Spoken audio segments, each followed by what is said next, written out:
సాధారణ ఉద్యోగిగా తన జీవిత ప్రయాణాన్ని మొదలుపెట్టి అంచెలంచెలుగా ఎదిగి తనే ఇప్పుడు 10 మందికి ఉద్యోగ కల్పన కల్పిస్తూ దాంతోపాటు ఒక చారిటబుల్ ట్రస్ట్ వీటికి తోడు రాజకీయంగా కూడా తన అడుగులు వేస్తూ ఉన్నారు.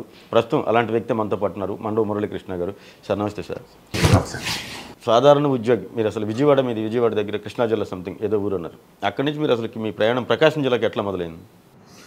మాది నేటివ్ ప్లేస్ మవ్వ అండి. మవ్వ అంటే మహాకవి క్షేత్రయ్య గారికి ప్రసిద్ధి చెందిన ఊరు. మేము మవ్వలో తక్కువే. నేను చదువుకున్నంత ఉయ్యూరు విశ్వశాంతిలో 13 సంవత్సరాలు ఉయ్యూరులో ఉన్నాను. ఆ తర్వాత ఇంటర్మీడియట్ రాజమండ్రి అలా తర్వాత అనుకోని పరిస్థితుల్లో మళ్ళీ మా సొంత గ్రామం డిగ్రీ చదువుతాక మా ఊరు వెళ్ళాం. ఫస్ట్ ఇయర్ బాగానే ఉంది. సెకండ్ ఇయర్ నుంచి నాకు మొదటి నుంచి కొంచెం చిన్నప్పటి నుంచి పాలిటిక్స్ అంటే బాగా ఇంట్రెస్ట్. ఎన్టీ రామారావు గారు పార్టీ పెట్టిన కాడి నుంచి అప్పుడులో మాకు ఉయ్యూరులో కాకాని రామ్మోహన్ రావు అని ఆయన పోటీ చేశారు మొదటిగా. అంటే వాళ్ళ పారసారథి గారి మన కొలుసు పారసారథి గారి ఫాదరు ఆయనది మా గ్రామం దగ్గరే. అలా చిన్నప్పటి నుంచి మేము సైకిల్ తొక్కుతూ నేర్చుకున్నప్పుడు కూడా సైకిల్ అద్దెకి తీసుకుని ర్యాలీ చేసాం. తెలుగుదేశం అంటే చిన్నప్పటి నుంచి అలా ఎన్టీ రామారావు మీద అభిమానంతో అలా తెలుగుదేశం మీద కూడా అభిమానం అలా వెళ్ళిపోయింది. నాకు చిన్నప్పుడు స్కూల్ లైఫ్ నుంచి కూడా లీడర్షిప్గా స్కూల్లో అలవాటుది. అలాగే వెళ్తాం వల్ల ఫస్ట్ ఇయర్ బాగానే ఉంది. సెకండ్ ఇయర్ నుంచి యాక్టివ్గా ఉండటం వల్ల నాకు తెలుగు యువత పదవి ఇచ్చారు మండలానికి. సో అక్కడి నుంచి రాజకీయంగా బయటపోయి అది ఎక్కువైపోయింది. అంటే ఈ చదువు కన్నా కొంచెం రాజకీయాలు ఎక్కువైపోతాం. స్టూడెంట్స్ అంతా సొంత ఊరు అవుతాం, అందరూ సొంత కాలేజ్ అనే ఫీలింగ్తో కొంచెం బాగా ఎక్కువ అగ్రెసివ్గా ఉండటం వల్ల డిగ్రీ అయిపోగానే మార్చిలో డిగ్రీ అయిపోయింది. సెప్టెంబర్లో సరే ఏదో ఒకటి ఇక్కడ ఉంటే చెడిపోతారని మా ఫాదర్ మా పెద్దనాన్నగారు వాళ్ళు ఇక్కడ తెలిసిన ఆయన ఇక్కడ పెద్ద ఫరం నడుపుతుంటే స్వేమూరి సుందరరాయ గారు అని ఆయన లేరు ఇప్పుడు, ఆయన దాంట్లో జాబు పంపించారు. అలా నేను 93 సెప్టెంబర్లో ఒంగోలు వచ్చాను. ఇప్పుడు 31 సంవత్సరాలు అయింది ఒంగోలు వచ్చి. అప్పుడు మ్యారేజ్ కాకముందు వచ్చారు మీరు ఇక్కడికి డిగ్రీ అయిపోతుంది. ఓకే, అక్కడ సుందరి గారి దగ్గర ఎన్ని సంవత్సరాలు పనిచేశారు సార్ మీరు? అక్కడ 93 నుంచి సుమారు 2000 వరకు పనిచేశాను. 7 సంవత్సరాలు. 2000 దగ్గర మీరు ఓన్గా బిజినెస్.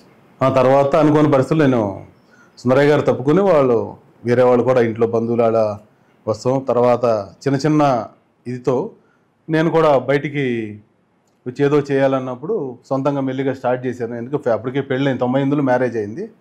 ఇక ఫ్యామిలీ ఉంది కాబట్టి సర్వైవల్ కోసం వ్యాపారం సొంతంగా స్టార్ట్ చేసి ఎప్పుడైతే సొంతంగా స్టార్ట్ చేశానో మార్కెట్లో బాగా కాంపిటీషన్ ఎదుర్కోవాల్సి వచ్చింది. ఇక కాంపిటీషన్లో గట్టిగా పోరాడటం వల్ల గట్టిగా నిలబడ్డాను. నేను సౌత్ ఇండియాలోనే మా ట్రేడ్లో పెద్ద సప్లయర్గా మంచి పేరు తెచ్చుకున్నాను. ఎన్ని జిల్లాల్లో సార్ మీరు ఇది? నేను ఎంటైర్ తెలంగాణ ఆంధ్ర మొత్తం చేస్తానండి. పేపర్ మిల్స్కి, ప్లైవుడ్ ఇండస్ట్రీస్కి, రైతుల దగ్గర ప్రొక్యూర్మెంట్ చేస్తాం. సుబాబులు జామాయిలు ఉండే కదా, సుబాబులు జామాయిలు సరుగుడు అంటారు కదా, అది కంపెనీలు ఏం వాడితే ఆ మొత్తం రా మెటీరియల్ మేము సప్లై చేస్తాం. మెయిన్ నేను ఐటీసీకి వెండర్ని. ఒక 20 సంవత్సరాలు ఎక్స్క్లూజివ్గా ఐటీసీకే చేశాను. వాళ్ళు రాష్ట్రం విడిపోయినాక అక్కడ వాళ్ళకి ఇంపార్టెన్స్ ఇవ్వాలి కాబట్టి నీకు అంత అనుకున్నంత బిజినెస్ మేము ఇవ్వలేకపోతున్నాం, సో నువ్వు వేరే కంపెనీలు కూడా చేసుకోకొద్ది కానీ వాళ్ళ పర్మిషన్తోనే నేను బయటకు వచ్చాను. బయట విడిగా వాళ్ళ పర్మిషన్తో, ఎందుకంటే నా నెట్వర్క్ ఉంటేనే వాళ్ళకి కూడా నేను చేయగలిగేది. నా నెట్వర్క్ కిల్ అయినాక వాళ్ళకి నేను రేపు అర్జెంట్ అయినప్పుడు తోలలేను కదా, సప్లై చేయలేము. దానివల్ల నేను బయటకు వచ్చి కొన్ని వేరే చిన్న కంపెనీలు అయితే మెయిన్ నాకు 90% నేను ఐటీసీకే సప్లై చేయాలి. ఐటీసీ అనేది ఒక బ్రాండ్ కాబట్టి నాకు వారసత్వంగా ఇప్పుడు మా అబ్బాయికి కూడా అదే ఐటీసీతోనే వెండర్గా ఇప్పించాను. చదువు అయిపోయినా మీ అబ్బాయిని కూడా బిజినెస్ దీంట్లో ఉంది. ఎందుకంటే నా మీద చాలామంది ఈ 2 ఆఫీసులు ఇక్కడ మిగతా పేపర్ మిల్ దగ్గర మాకు కొన్ని ఆఫీసులు ఉంటాయి. ఈ ట్రేడింగ్ ఎంతకన్నా ఫారిన్లో లండన్లో చదివాడు, అక్కడికన్నా ఇక్కడ వీళ్ళందరూ ఉంటారు, అందుకని ఇక్కడే బాగుంటుంది. మన డిపెండ్ అయిన వాళ్ళు చాలామంది ఉన్నారు. వాళ్ళ కోసమైనా మన కోసమైనా వాళ్ళ కోసం కూడా చేయాలి కదా. మీరు రాజకీయాలు అంటారా, నేను నీకు ఒంగోలు వచ్చిన కానీ అప్పుడులో నేను వచ్చినప్పుడు ఏదైనా బాబు గారు నుంచున్నారు, అప్పుడు తెలియకుండా వాళ్ళకి నేను పెద్ద ఇది లేకపోయినా నేను యాక్టివ్గా నాకు ఇది ఉంది, ఇంట్రెస్ట్ ఉంది కాబట్టి బ్యాక్గ్రౌండ్లో ఎప్పుడు వెళ్తానే ఉండేవాడిని. వాళ్ళు పిలిచినా వెళ్ళకపోయినా ఎవరైనా తెలుగుదేశం పార్టీ కార్యక్రమాలు 100% ప్రతి ఎన్టీఆర్ వర్ధన్ ఇక్కడ కూడా మనం ఆర్థిక పరంగా కానీ కార్యక్రమాలు ఏమైనా చేసినా నేను పాల్పంచుకునేవాడిని. ఎన్టీఆర్ వర్ధంతులకు కానీ వాటికి కానీ అన్నిటికీ వాళ్ళంటే అప్పుడు నేను వచ్చిన కొత్తలో పిలవకపోయినా నాకు ఇంట్రెస్ట్ కాబట్టి నేనే వెళ్ళేవాడిని. ఈ చేస్తా మధ్యలో మళ్ళీ సామాజికంగా వాళ్ళని చారిటబుల్ ట్రస్ట్ ఒకటి పెట్టి 10 మంది పేదలకి చేయాలన్న ఆలోచన అది ఎట్లా కలిగింది? చిన్నప్పటి నుంచి కొంచెం అలవాటు. అంటే మనం చిన్న స్టేజ్ నుంచి వచ్చాం కాబట్టి మనలాగా కూడా అందరు ఇబ్బంది పడతారు అనుకోకుండా నాకు ఈ సర్దారు పరిచయం అవుతాం. అతను అతను కూడా ఏంటంటే ఖాళీగా ఉండి వేదాసుధ అనేదో స్టార్ట్ చేసి వాళ్ళతో తిరుగుతా అలాగే అప్పుడు మ్యారేజ్ చేసుకుంటానన్నా అంటే సరే ఆ అమ్మాయి కూడా ట్రస్ట్లో పనిచేసేది.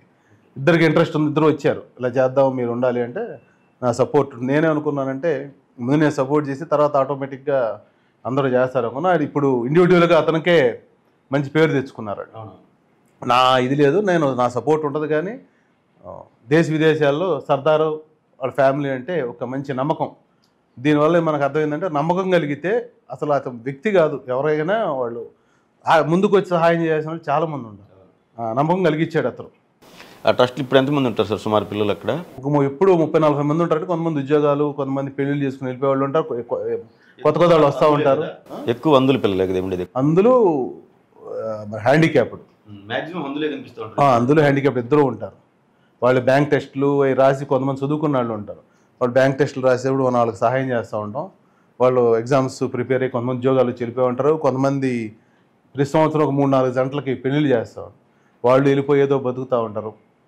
అలా బయటికి వెళ్ళిపోతారు, మళ్ళీ కొత్త వాళ్ళు వస్తారు. అసలు ట్రస్ట్ ఒకటే కాకుండా ఏంటంటే చదువు ఇప్పుడు ఈ చదువుల సీజన్ ఇది, ఫీజులు కట్టలేని వాళ్ళు, అలాగే హెల్త్ సమస్యలు ఉంటాయి. ఆరోగ్యశ్రీ ₹1,00,000 వస్తే పైన ఇంకో 1,00,000 ఖర్చు ఉంటాయి. అలాంటి వాటికి మా వాడు అలా ఫేస్బుక్లో పోస్ట్ పెట్టి నలుగురు 10,000 ఇస్తే వాళ్ళకి కొంచెం ఇస్తారు. కొంతమంది ఏంటంటే ఫేస్బుక్లో పోస్ట్కి ఇష్టపడిన నా దగ్గర డైరెక్ట్గా వస్తారు. ఇక అది సర్దార్కి మనం చెప్పిన అతనికి ఏంటంటే పోస్ట్ పెడితేనే అంటే దాతలకి తెలియాలనయా అంటాడు. అందుకని ఏంటంటే ఇక రెండు వాళ్ళు తెలియకుండా నేనే ఇచ్చి పంపించేస్తాను. ట్రస్ట్ వాళ్ళు ఏంటంటే కొంతమంది డైరెక్ట్గా నా దగ్గరికి వచ్చేవాళ్ళు, కొంతమంది డైరెక్ట్గా అడగలుగుతాం. ఇప్పుడు వ్యాపారం చేసేవాళ్ళు ఏంటంటే సహజంగా రాజకీయాలకు దూరంగా ఉంటారు. ఎందుకంటే వ్యాపార పరంగా మనం ఇప్పుడు మీరు ఒక టీడీపీతో మీరు బాగుంటారు. మీరు వ్యాపారానికి ఏంటంటే చుట్టుపక్కల విలేజెస్లో రైతుల దగ్గర, రైతులతో కూడా బిజినెస్ కదా మీదంతా. కొంతమంది వైసీపీ వాళ్ళు ఉంటారు, ఈయన టీడీపీ బాగున్నారు అని చెప్పి మీ వ్యాపారానికి ఇబ్బంది ఏం కలగట్లేదు దానివల్ల? ఇబ్బంది ఉండదండి. అంటే మనం ఎక్కడ పార్టీలు అనేది ప్రస్తావించాం. వ్యాపారంలో కానీ, వ్యాపారంలో అన్ని పార్టీలు ఉంటారు. నాకు కరదోలే రైతుల్లో అన్ని కులాలు, అన్ని పార్టీలు మాకు, అలాగే లేబర్ లోడింగ్ వేసాకు వస్తారు, అన్ని రకాలు, అన్ని మతాలు ఉంటారు. అలాగే మా ట్రస్ట్కి వచ్చేటప్పుడు కూడా అక్కడ మేము పార్టీలు కానీ కులాలు కానీ ఎక్కడా ప్రస్తావిస్తాం. ట్రస్ట్లో అన్ని పార్టీలు వాళ్ళు ఉంటారు, మీరు చూడండి. అక్కడ జనసేన వాళ్ళు ఉంటారు, టీడీపీ, అక్కడ కుల మతాలతో పని లేదు. వాళ్ళకి మనం సహాయం చేసే అక్కడ కులాలు ఏముంది. నా పర్సనల్ ఇంట్రెస్ట్ టీడీపీ కాబట్టి నేను మొదటి నుంచి జనార్దన్ గారు వచ్చాడు, వాళ్ళ తాతగారి కాడి నుంచి మేము పరిచయం నాకు. అలాగే మాకు దూర బంధువులు. ఇక పార్టీకి ఆయన బంధువులు కానీ పార్టీ బాగా నాకు ఇంట్రెస్ట్. ఆయన చెప్పినా చెప్పపోయినా చెయ్యిని మీరు చేయాలని మేము గెలిపించాలి. దాంట్లో మన చంద్రబాబు నాయుడు అరెస్ట్ అయినా కొంచెం మాకు ఇంకొంచెం ఎప్పుడూ బయటికి రారు. మా మిస్సెస్ని కూడా నేను రోడ్డు ఎక్కించి పంపించాను. వాళ్ళు పిలిచినా పిలపని వెళ్ళు అని చెప్పాను. ఏమవుతుంది, అంతకన్నా ఏమవుతుంది. ఇంతకన్నా చంద్రబాబు నాయుడు అరెస్ట్ చేసినప్పుడు మనకేమవుతుంది? ఆయన ఉండగలని మనం ఉండలేమండి, ఇది జరగదు. వ్యాపారం అనేది తర్వాత, మన ఇంట్రెస్ట్ ఏదో ఉందో అది మనం చంపుకుని బతకాల్సిన పని లేదు. వ్యాపారం కోసం, వ్యాపారం మనం న్యాయంగా చేసినంతసేపు మనకి ఇబ్బందులు ఏమి ఉండవు. ఇప్పుడు పెద్ద పెద్ద కంపెనీలు అయ్యి వాటిలో వాళ్ళు రాజకీయ కోణాలు చూడరు. మా కెపాసిటీ ఏంటి, మాకు ఇన్ టైంలో మాకు అన్నీ కరెక్ట్గా తోలగలుగుతారా లేదా. మనం ఫెయిల్ అయితే ఏంటంటే కంపెనీ ఫెయిల్ అవుతుంది. సో మనం ఫెయిల్ అవ్వకుండా అందరితో పేమెంట్స్ కానీ, అలాగే వాళ్ళతో ఉన్న రిలేషన్షిప్ కానీ అలాగే మెయింటైన్ చేసుకుంటూ వస్తున్నాం. అదే ఇప్పుడు మా అబ్బాయికి కూడా కంటిన్యూ చేస్తాడు. కొంచెం నాకు అతను ఉండటం వల్ల ఒత్తిడి తగ్గింది. అతను చూస్తూ ఉంటాడు, మీరు కొద్దిగా రాజకీయాల్లో చురుగ్గా ఈ 1 year నుంచి కొంచెం బాగా యాక్టివ్ తిరిగినట్టున్నారు రాజకీయాల్లో. ఈ 1 year చంద్రబాబు నాయుడు అరెస్ట్ అయినాక మాకేందంటే ఇంకా అసలు మనం ఓపెన్గా రావాలి, ఎలా కాదని చెప్పేసి అడిగారు. రోజు జనార్దన్ గారు కూడా అడిగారు, మీకేం ఇబ్బంది ఉంది? నాకేం ఇబ్బంది అండి, ఏవో ఎంతకనే ఏమవుద్ది. వ్యాపారం మనసు చంపుకుని మనం కూర్చోలేం, ఇంట్లో కూర్చోలేంగా. నేనే ఇంట్లో కూర్చుంటే అందరూ అదే పరిస్థితి అవుతుంది కదా. ఇప్పుడు నేను బయటకు వచ్చాను, చాలామంది మురళన్ లాంటి బయటకు వస్తే మనం రావాలి అనే ఫీలింగ్తో అందరూ వాళ్ళు కూడా వచ్చి పనిచేశారు కదా. ఇప్పుడు ఇందాక మీ ఎగ్జాంపుల్ చెప్పారు, సర్దారు ఒక నమ్మకం కలిగించాడు. అతను ఎవరో తెలియదు, కట్టుబట్టలతో వచ్చాడు. దేశ విదేశాల్లో అతను తెలియని వాళ్ళు కూడా డబ్బులు ఇంకేమైనా కావాలా తీసుకుని కావాలా చాలు అంటాను. అలాగే శివం ఫౌండేషన్, ఇప్పుడు మా ట్రస్ట్ ద్వారా మేము వీటిలో కాంపిటీషన్ ఏమి ఉండదు. మేము ఇంకెవరు చేస్తున్నాం వాళ్ళకు కూడా మేము అన్నదనుకుంటాం. అలాగే శివం ఫౌండేషన్ శ్రీహరి కానీ, అలాగే ఇప్పుడు కొత్తగా యానిమల్ సేవింగ్ ఫౌండేషన్ ఒక అమ్మాయి పెట్టింది. అమ్మాయి కూడా చూడమని నెల ఏమైనా కావాలంటే ట్రస్ట్, ఈ ట్రస్ట్ ద్వారా చందాలు వస్తున్నట్టు పక్కాళ్ళకు కూడా ఇచ్చి, అందరూ మన దగ్గర తెలియదు కదా, కొంతమంది అక్కడికి వస్తారు కాబట్టి వీళ్ళు కూడా సహాయం చేసుకుంటా సేవ చేస్తాం. అలాగే పార్టీ కూడా మనం వచ్చామనుకోండి అందరూ యాక్టివ్గా ఆయనే వచ్చాడు వ్యాపారాలు చేసుకుంటా, మనం కూడా రావాలి ధైర్యంగానే, ఒక ధైర్యం కోసం అంతే, నమ్మకం కోసం. ఇప్పుడు మొన్న రాజకీయాలు ఈ సంవత్సరం బాగా యాక్టివ్గా తిరిగారు. ఇప్పుడంతా సీజను, ఎమ్మెల్యే అయిపోయాడు. ఇప్పుడు 50 రోజులు ఆల్రెడీ గవర్నమెంట్ వచ్చి కూడా 50 రోజులు అయింది. ఇప్పుడు టౌన్లో వినిపిస్తున్న పేర్లు ఏంటంటే నామినేటెడ్ పోస్టులు. పార్టీ కోసం ఎవరైతే కష్టపడి పనిచేశారో, అటు మహిళలు కానీ జెంట్స్ కానీ ఎవరెవరైతే పార్టీ కోసం పనిచేశారో అట్లా వాళ్ళ ఆ లిస్టులో మండవ మురళి గారి పేరు కూడా ఉందని చెప్పి బయట ఇప్పుడు వినిపిస్తున్న టాక్. ఓకే, నాకైతే నామినేటెడ్ పదవుల లిస్టు సహజంగా ఏంటంటే పార్టీ కోసం పనిచేసిన వాళ్ళకి వీళ్ళు మనకు ఆర్థికంగా కానీ లేకపోతే ఇంకొక విధంగా కానీ ఉపయోగపడ్డారు. అట్లాంటి వాళ్ళు మనం ఒక పదవి ఇస్తే ఇంకొద్దిగా బాగా యాక్టివేట్ అవుతారు అని చెప్పి ఫీలింగ్ ఉందేమో. ఆ నామినేటెడ్ రేసులో మీ పేరు కూడా ఉందని చెప్పి వినికిడి మీ దగ్గర వచ్చిన సమాచారం. నా వరకు అయితే రాలా. చాలామంది అయితే అడుగుతూ ఉంటారు, అన్న నీకు అదంటగా నీకు ఇదంటగా. నేనైతే జనార్దన్ గారిని ఏ రోజు ఏదో పని ఉంటే 5 నిమిషాలు వెళ్ళి మీరు ఎవరైనా సంతకం లేకపోతే రికమెండేషన్ ఉంటే 5 నిమిషాలు ఎక్కువసేపు ఉండను. ఆయన మీటింగ్లు ఉంటే 1 గంట బయట కూర్చుంటాం, సంతకం కావాలి అని చెప్పేసి ఆయనకి సమస్య ఆయన తీసుకెళ్ళిపోవాలన్నా మనకు బాగా చేశారు.